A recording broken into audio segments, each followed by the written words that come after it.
The top 10 actors that could have won Oscars for their performance in a comedy film. My list right after this. Hey everyone, welcome back to my YouTube channel. I'm Yoel and so grateful to have you.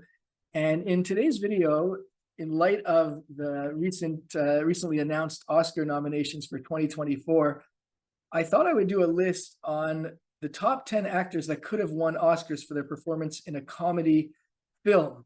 When I heard the Oscar nominations, it got me thinking about all the great roles that I've seen over the years played by actors that did just a fantastic job. But the fact is, because it was in a comedy, they didn't get nominated. At least that's what my thinking is. Although there have been some actors that have won for their roles in a comedy. Kevin Kline in A Fish Called Wanda comes to mind. So does Cuba Gooding Jr. for Jerry Maguire. Although if you ask me, I think that was overrated. I'm not sure why he won the Oscar that year. But in any case, actors have won for comedies, but there have been so many other great and important in terms of the cinematic experience for comedy films. So many great actors who did such a wonderful, marvelous job, yet didn't get nominated in all likelihood simply because they were in a comedy film. But I think probably a lot of you out there watching this, the regular folks, so to speak, who enjoy a great comedy film, many of you will relate to, I think, a lot of the actors, if not all of the actors on this list. Obviously, I limited it to 10. There could be so much more, but these are the ones that kind of came to mind. And they're also not necessarily in order of best to worst or worst to best performances. This is just kind of as they came into my mind. Okay, so without further ado, here's my top 10 lists of actors that could have won Oscars for their role in a comedy movie. Number 1, John Goodman in The Big Lebowski. Huh? I did not know that. Now, probably all of you out there have seen The Big Lebowski. The film itself is one of the best movies of all time. It itself, I would say, should have been nominated for an Oscar. I think a lot of the critics at the time had actually panned this movie, but the audiences loved it. It actually ended up turning into a huge cult classic. I don't even know if you could call it cult because it's got such a widespread following. Anybody who's seen it has absolutely loved it. But the reality is that because it was a comedy film, it didn't get nominated. And because John Goodman's role playing Walter in The Big Lebowski wasn't a comedy movie, he didn't get nominated. But he just did such a masterful job. I can't imagine anybody else embodying the role of Walter like John Goodman did. So he's definitely on my top 10 list. Honorable mentions go to Jeff Bridges, of course, for playing the dude. Although if you see him in real life, he's kind of like that too. But still, he did a masterful job, as well as John Turturro, who's always an amazing actor. So good that Adam Sandler loves putting him in as many films as he can. John Turturro playing Jesus, Don't Mess with the Jesus. And just so many wonderful performances in this film. But to me, John Goodman playing Walter is really a standout. Now, number 2, John Candy in Planes, Trains, and Automobiles. Those aren't pillows. Now, this is obviously a hilarious movie, but John Candy's role not only was comedic and funny as anything, there also was a lot of nuance there, particularly as you watch him mourning over his late wife and the emotional side of his character. He was really able to bring out while also balancing it with the comedy side. And really, again, I thought this was just a marvelous performance. This movie would not have been the same without John Candy's lead as the shower curtain salesman. And anybody who's watched John Candy's work in pretty much any film he's been in, maybe not every film, but whether it's Uncle Buck or any other film that he's starred in, he just really carries a film. And Planes, Trains, and Automobiles, John Candy, that was a performance that could have gotten him nominated for an Oscar. Number 3, Martin Short for Father of the Bride. You must let me do the barber shop. Funny enough, Martin Short is a fellow Canadian, as is John Candy, and it's interesting that they both came to mind, one right after the other, although they really are part of the same generation of comics. And Martin Short playing Frank, the hilarious wedding planner, and so much more in the Father of the Bride film alongside the great Steve Martin, just does a masterful performance. It's really so funny. I don't know if I've seen many funnier performances than Martin Short's.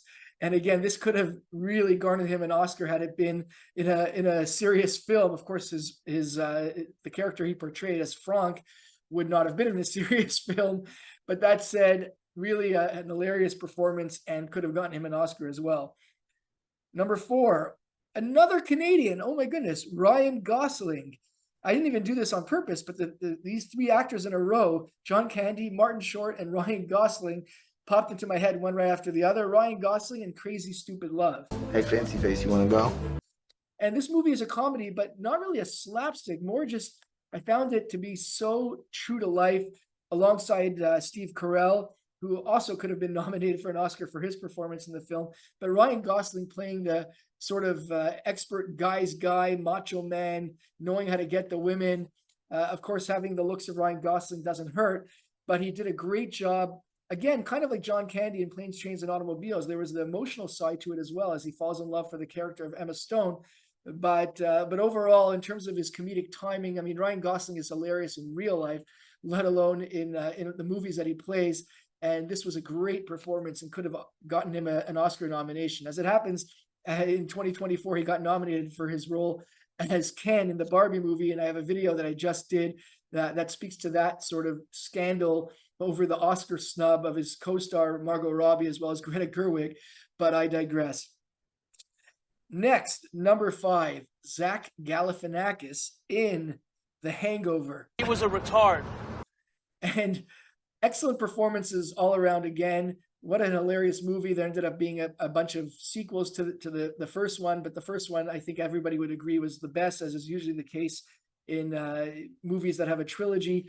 And I don't think this movie would have been the same without Zach Galifianakis.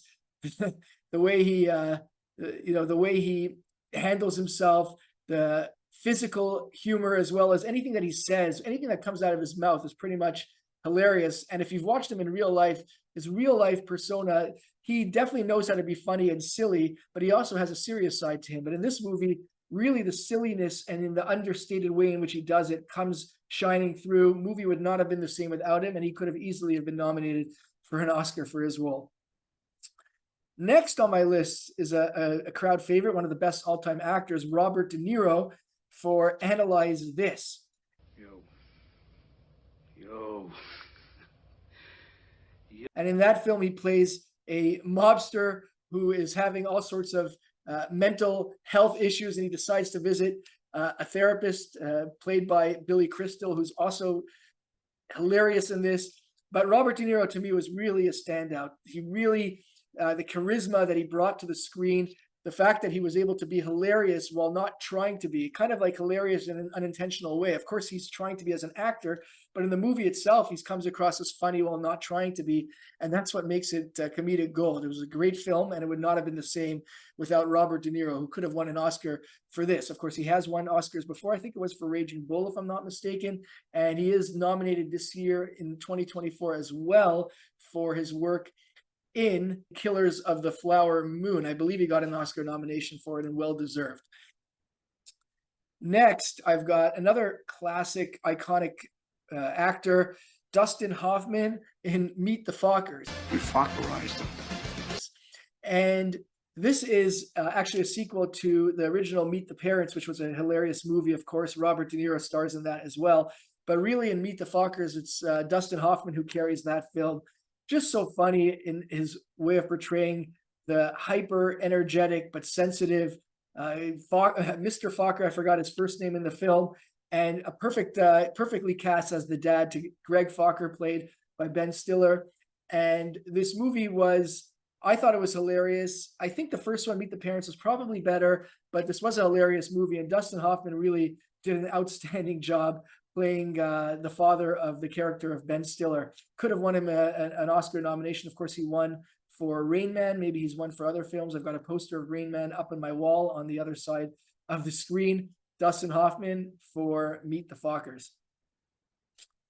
Steve Carell in Get Smart.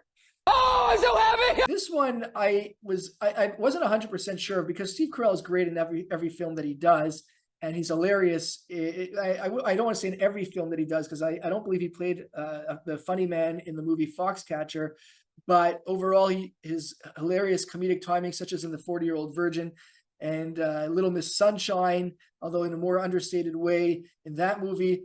He's always funny, but in this movie in particular, it was really a standout for me in Get Smart. Just his timing. One of my favorite scenes of all time is when he asks for the cone of silence, and he thinks the cone has gone up, but it hasn't, and everybody hears him celebrating over getting chosen to be a secret agent. Just one of the funniest scenes of all time. It would not have been as funny. The movie would not have been as funny without the great Steve Carell. Next on my list, number 9, is Matthew Broderick in the iconic Ferris Bueller's Day Off. Take some Pepto-Bismol, get dressed, and come on over here.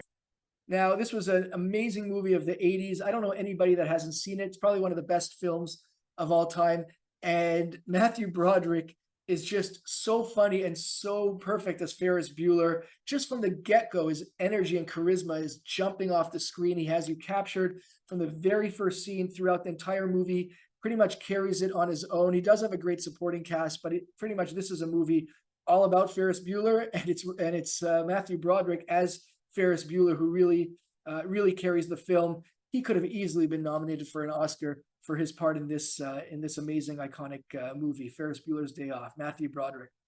And finally, and actually I would say this is probably my favorite of all the roles in one of my favorite movies of all time. Not my favorite, but one of my favorite movies of all time. Christopher Lloyd playing Doc Brown in Back to the Future. Hey, Scott! I mean, think about it. What would this film have been without the manic, crazy whirlwind of an energy ball that is Doc Brown, played by Christopher Lloyd? This was an amazing movie for a reason. Obviously, Michael J. Fox was incredible as well. And, that's definitely an honorable mention. Another Canadian, I might say. A lot of Canadians on this list. But really, I think without Christopher Lloyd's performance as Doc Brown and just how energetic he is and how he keeps the audience attention enraptured and really has you actually buying into this idea of time travel and how one person can actually invent a time machine. I don't know if any other actors, other than the way in which Christopher Lloyd portrayed Doc Brown, could have pulled this off, because it's such an unbelievable concept, especially back in the 80s. And the technology was not the same then as it is today, although they did a masterful job thanks to Robert Zemeckis and his crew. But overall, this is a movie that was really carried in many ways by Christopher Lloyd, especially because of his age differential with Michael J. Fox as well. He really had to sort of be somebody for Michael J. Fox to lean on. And Christopher Lloyd could have easily garnered himself an Oscar nomination had this movie not really been more of the, you can say action adventure, but more of the comedy genre. Okay, so just to round out that list, we've got here John Goodman in The Big Lebowski, John Candy in Planes, Trains, and Automobiles, Martin Short in Father of the Bride, Ryan Gosling, Crazy Stupid Love, Zach Galifianakis in The Hangover, Robert De Niro, Analyze This, Dustin Hoffman in Meet the Fockers, Steve Carell, Get Smart, Matthew Broderick, Ferris Bueller's Day Off, and finally Christopher Lloyd in Back to the Future. Tell me what you thought about my list. Who did I mention that I shouldn't have? Who did I leave off the list? I'm sure there's tons out there. What do you think overall? Leave your feedback in the comments below. I'd be super curious to see what you have to say. And once again, I appreciate you visiting my channel, watching this video, and I'm looking forward to seeing you at the next one. Hey guys, this is your annoying reminder to please hit that subscribe button. You'll be helping me out, and you'll also get notified of the next cool video. And check out the other videos on my channel. There's some great stuff over there, all sorts of topics. Take care.